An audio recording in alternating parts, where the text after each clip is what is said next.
how are you guys doing? So, I just wanted to come and talk to you guys about this situation that's going on with Kenneth Petty, who is Nicki Minaj's husband, also Nicki Minaj, and it is dealing with Kenneth Petty's victim from 1994. We all know that when Kenneth Petty and Nicki Minaj got together, a lot of people in true form, in true fashion, what they do, they start digging up Kenneth's past when it surfaced that her and him were dating. So when they looked up his past, what came up was his record, and he is actually a you-know-what offender.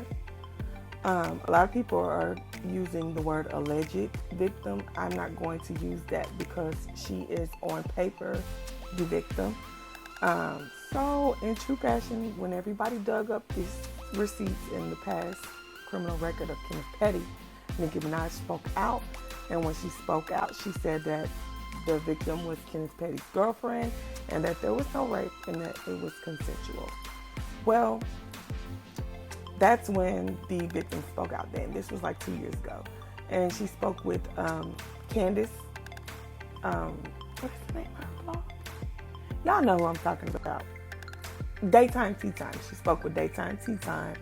And she did not tell her story about what happened when the sexual assault went down. But she did speak out and say how her and Kenneth Petty were never dating. She was never his girlfriend. So that now the victim, fast forward 2 years later, is speaking out again publicly. And the reason behind it is she is saying that Nicki Minaj has contacted her personally. And also she has been contacted by other people in Nicki Minaj's camp. The reason behind this is because Kenneth Petty was recently arrested because he had failed to register as a you-know-what offender in the city of Los Angeles. In the state of California. He did not register. And because of that, he was arrested. And then I believe it got federal charges added. And it picked up to a federal case. They are now trying to get the victim to recant her statement and recant the whole she is saying that she is not recanting the statement and that it absolutely happened to her.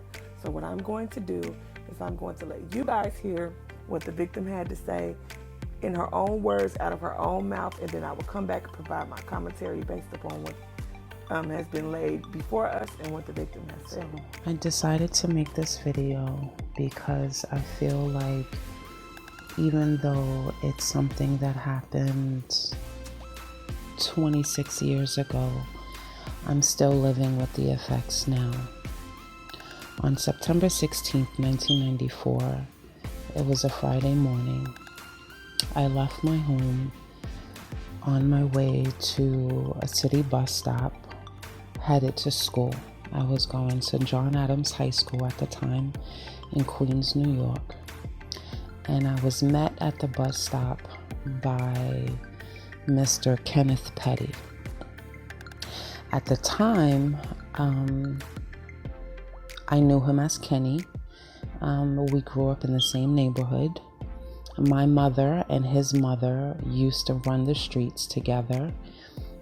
His uncle worked at the local tire shop that was there on Rockaway Boulevard.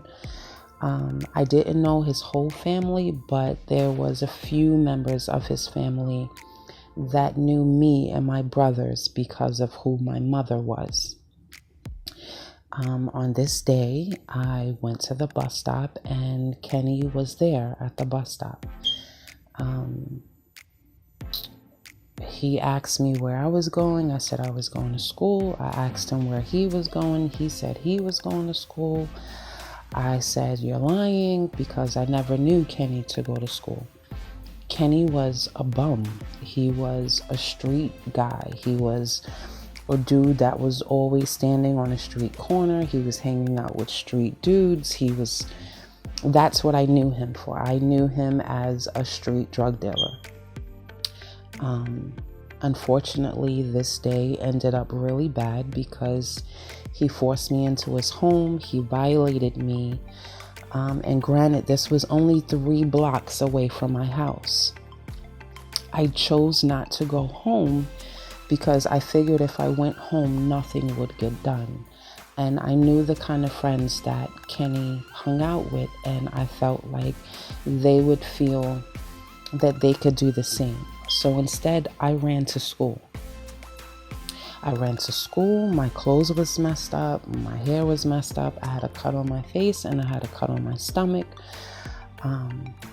And I told the officers there at the school what had just happened. They called for more police. They put me in a police van. They asked me if I could show them the location where it happened. I took them to the location, which happened to be his house. I did not know it was his house at the time. I had never been to his house. Kenny was still there. He got arrested. They took me to the hospital. I had to do a rape kit and everything. They took my clothes. They took everything from me and put it in a paper bag, and they seized it. When I got home, I was told, sorry you got raped, but you should have screamed. Hence the reason why I didn't go home to begin with. When all of this happened, I was living with the foster family. And because I was living with the foster family, they didn't want any issues and they didn't want any problems. So they listened to whatever Kenny's parents said. Kenny's parents showed up at my house. They spoke to the lady who raised me. They told all kind of lies and said that I was dating their son, which I didn't even know Kenny's dad. I didn't even know who he was, but he claimed he knew who I was.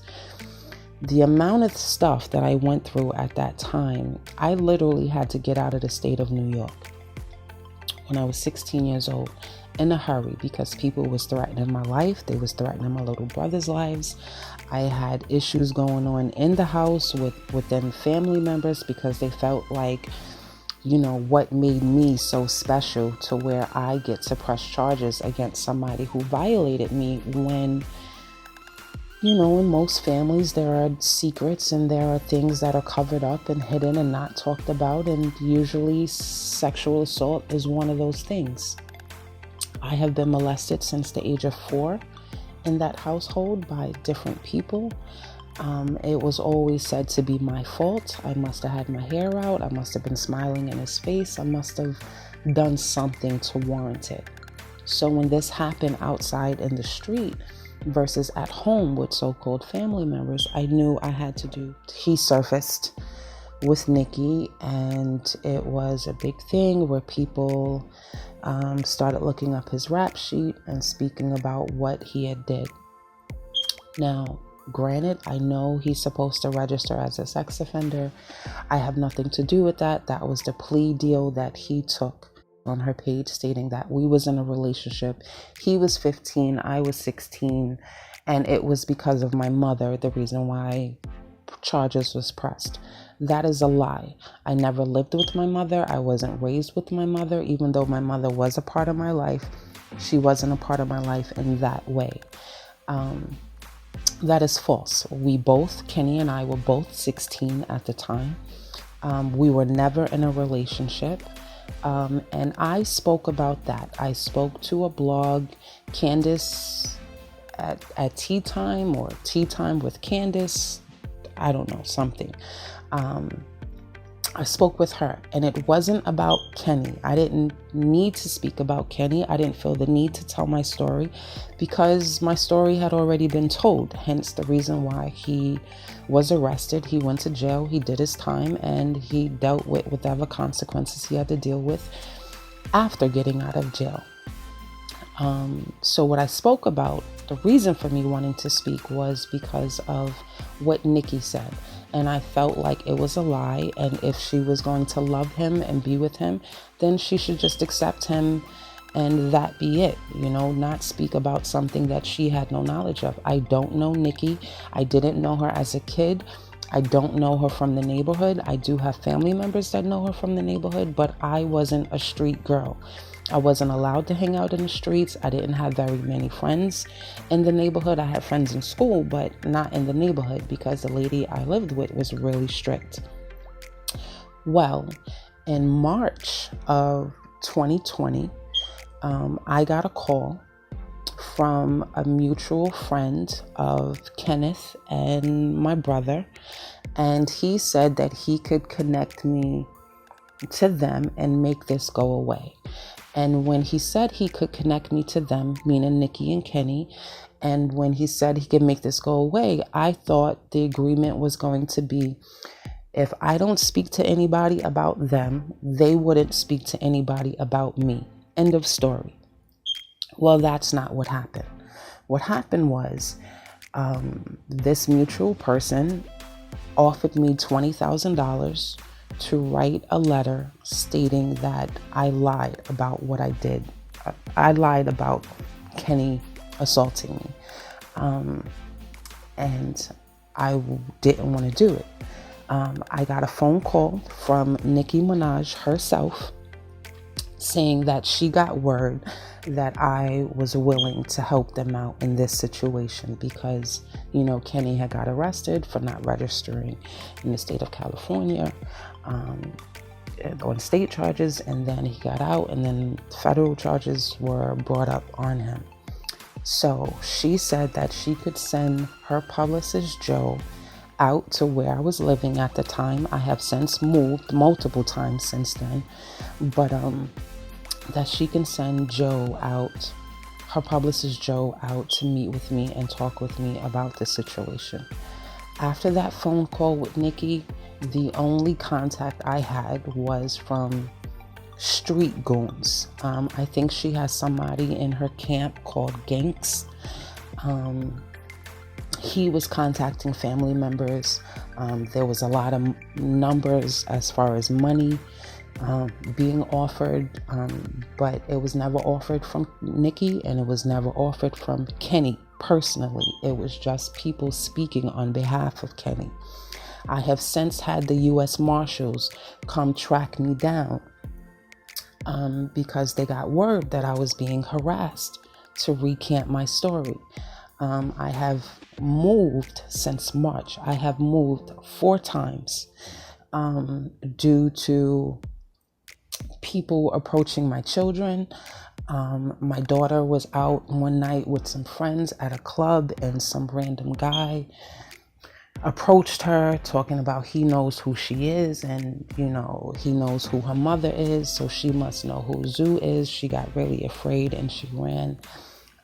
I honestly, truly do not care what happens between Nicki and whoever she chooses to marry or be with. If they're happy, I want them to be happy. I just want them to leave me alone. I want his lawyers to stop calling me. I want people to stop harassing me. I have since heard that that because I chose not to take the money that they offered, that they are offering that money for my head. I have no true knowledge of how real this is, but being I was offered to be put in witness protection, but that would mean that I would be away from all of my family and my children, and I chose not to do that. My only issue is the fact that after all this time, I still feel like I'm defending myself. I still feel like, people are calling me a liar. People are saying that I messed up this man's life, but it's my life who was messed up. It's my life who has been altered. It's my life. It was altered then when I was 16, having to leave the state of New York. It has been altered now, having to leave where I was living at to relocate. He's supposed to be going to court come the new year, and they're calling for me to testify. His lawyers are saying that they are trying to get his sex offender thrown out And I instructed the lawyer, like, you're the one who went to school to be a lawyer. So if you're able to do that, knock yourself out. But do not use me. Do not call me. Do not try to subpoena me, because if you do, I'm going to tell the truth. At 16, I was being threatened and harassed to drop the charges. And now I'm being threatened and harassed to recant my story. And I would just like all the women out there who are saying that I'm lying or claiming that I'm white. I am not white. Claiming that we was in a relationship. We were never in a relationship, ever in a relationship. I just knew him from the neighborhood. That's it. And I just really, honestly, truly want this to be over. So you guys heard that? She is saying that basically these people are reaching out to her. Nicki Minaj has reached out to her. They have offered her money. They're trying to get her to recant what happened to her, something that he has already been convicted of, something that he has already gone to jail for and done time for. I will say this. First off, what would it look like on the victim's behalf to come out and say, this never happened to me after this man has done jail time for it? It would be crazy. Like, oh, he sat in jail for X amount of years and he has to register as an offender for however many years, the rest of his life, whatever, and I was lying. That doesn't make any sense. Another thing I'll say, I do not like when any victim blaming is ever done. I also think that it's great that Nicki Minaj is not offering this woman money personally, and that Kenneth Petty is not offering this woman money personally, because that is a big deal and there could be a lot of trouble behind that. I will just say this. I am never for anybody going against a victim. Placing blame on the victim, saying that a victim should not speak their truth or that a victim.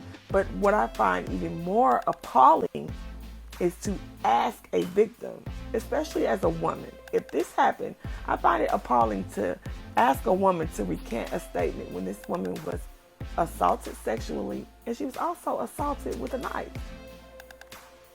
A kid was done. Obviously, they had enough evidence to convict. So to ask her to recant it is just horrendous to me, especially coming from another woman.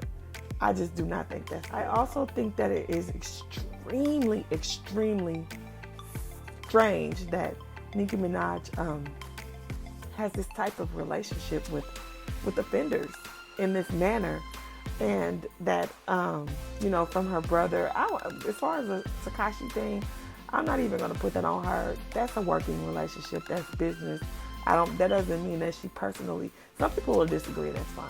But as far as her brother goes, if my brother was to sexually assault a child or a woman or anything like that, I would not back him up. I'm sorry.